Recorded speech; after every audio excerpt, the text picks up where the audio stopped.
let us welcome the second speaker. The second speaker is Mr. Rippei Yoshinaga from Keio University.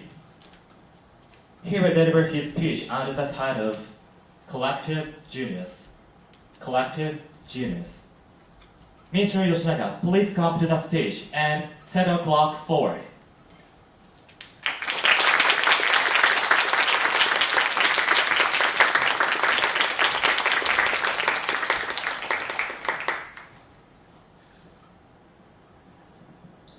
Thank you, Master Ceremonies and honorable judges. Good afternoon, ladies and gentlemen. The ultimate question that each and every leader must ask at some point in their life: what is leadership? How many of you have a clear answer for this question? I see only few people. So today, I'm standing here to help you understand what kind of leadership is required nowadays, so that you can be a leader who can make the group into the collective genius. In Japan, more and more young Japanese people do not want to be a leader. According to Japan Youth Research Institute, only 1/6 of young Japanese students want to be a leader compared to that of America. The main reason they don't want to be a leader is they think, I'm not suitable for leaders. However, this is caused by the misconception of the leadership. So, what is leadership? The answer to this ultimate question is to make group members want to be a member of the collective genius. Collective genius is a group where members combine their pieces of genius, the talents of each member. Now, some of you might wonder why we need to become the collective genius. But let's take a moment and look into some successful groups. You will discover there are leaders who make the group into the collective genius. For example, Google. Google has a company meeting called TGIF every week where all members gather around. In TGIF, CEOs create an atmosphere where members can openly suggest new ideas and freely combine them for the group success. As you can see from this, leadership that is required for successful leaders is to make group members want to contribute to the group. I reached this conclusion from Dale Carnegie. He wrote in his best-selling book, How to Influence and Influence People, that action springs out of what we fundamentally desire. And the best piece of advice to leaders is to arouse in the other person an ego want. It suggests members want to take action naturally, just by meeting their fundamental desires.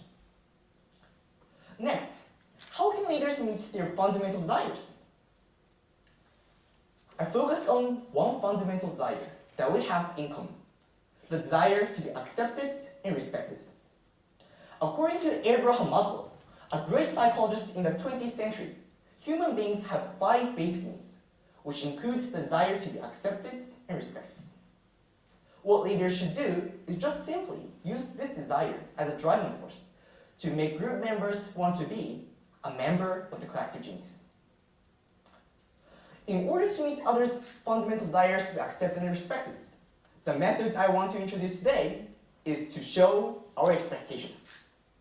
This method is scientifically proven from Pygmalion effect, which shows that high expectations result in high performances.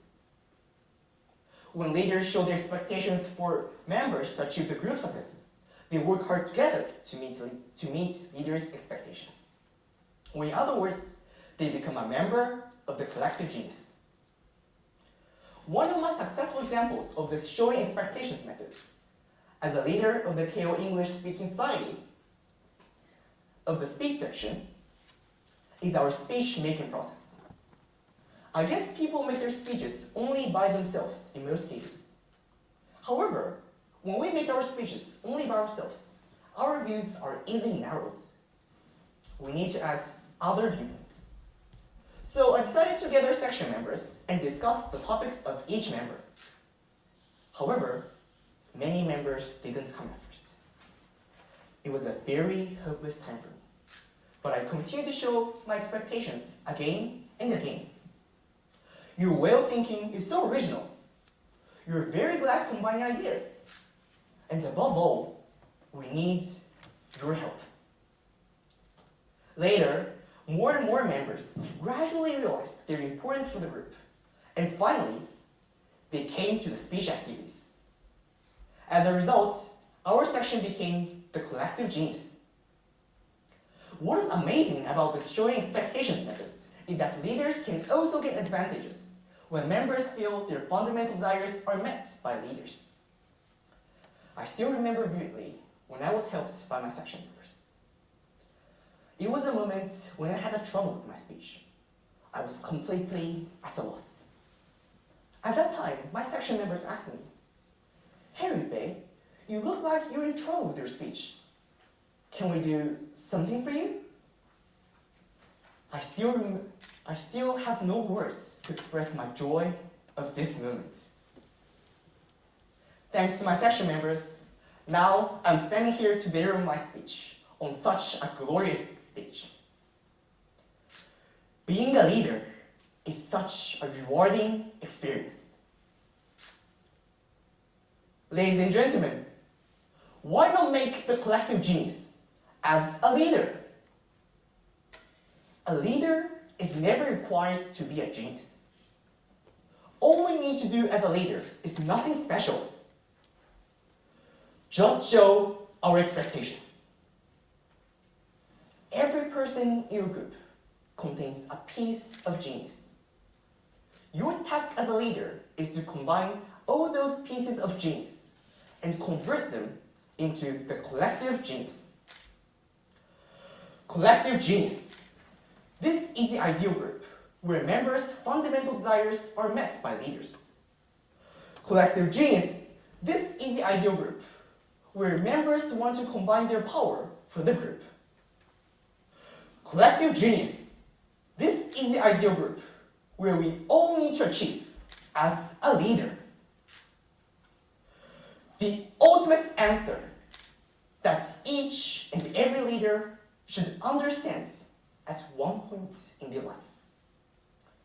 Leadership is to make group members want to be a member of the collective genius. Thank you.